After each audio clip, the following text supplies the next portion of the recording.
நிஜமா நமக்கு பொண்ணு பிறந்திருந்தா எவ்வளவு நல்லா இருக்கும்னு தோணுது. நான் நான் பையனை குறைவா சொல்லல. ஆனாலும் ஆண்கள் நாங்க பாவப்பட்டவங்க தானே.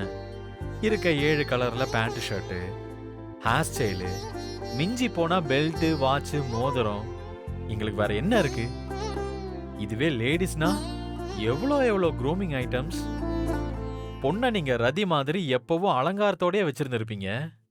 பையனா இருக்கவே மேடம்க்கு கவலையே இல்ல. சட்டை துணி போட்டு விட்டா போதும், அப்படிதானே?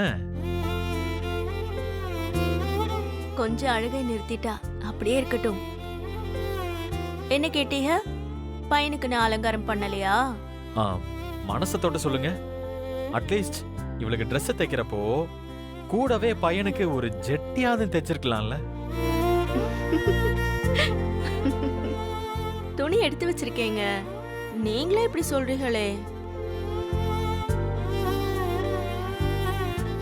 அம்மா, பாப்பா கொண்டு வர சொல்றாங்க. எங்கம்மா பாப்பா? தொட்டில இருக்கானே, நான் தூக்கிட்டு வரேன்னு சொல்லுங்க. சரிம்மா, சீக்கிரம் வாமா.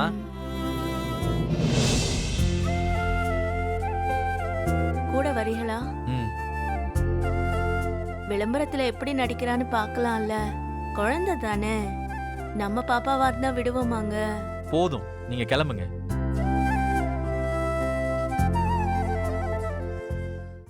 ஏய் முத்தழகு, அவளை ஒண்ணு நீ தூக்கிட்டு வர வேண்டாம். அவளை பாத்துக்க நான் இருக்கேன், என் பொண்ணு இருக்கா. மீனாட்சி என்ன ஓ பொண்ணா? உன கங்காரு குட்டி மாதிரி அவளை தூக்கிட்டே அலையற. ரொம்ப ஓவரா தான் போயிட்டு இருக்க. பேச்சியம்மா சப்போர்ட்ல எல்லாத்தையும் சாதிக்கலான்னு நினைக்காத. தேவையில்லாம பொட்டு வைக்கிறேன், பூ வைக்கிறேன்னு அவளை என்ன ஒன்ன மாதிரி பட்டிக்காடாக்கலான்னு பாக்குறியா?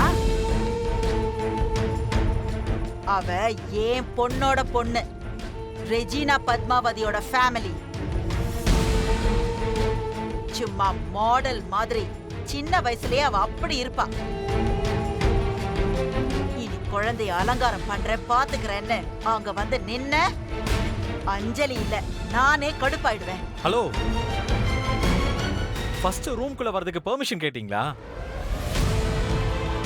உங்க இஷ்டத்துக்கு வந்து நிக்கிறதுக்கு இது என்ன உங்க வீடு நினைப்பா? வர்றப்போ டோரை நாக் பண்ணிட்டு வரலாமான்னு பெர்மிஷன் கேட்டுடுவாங்க.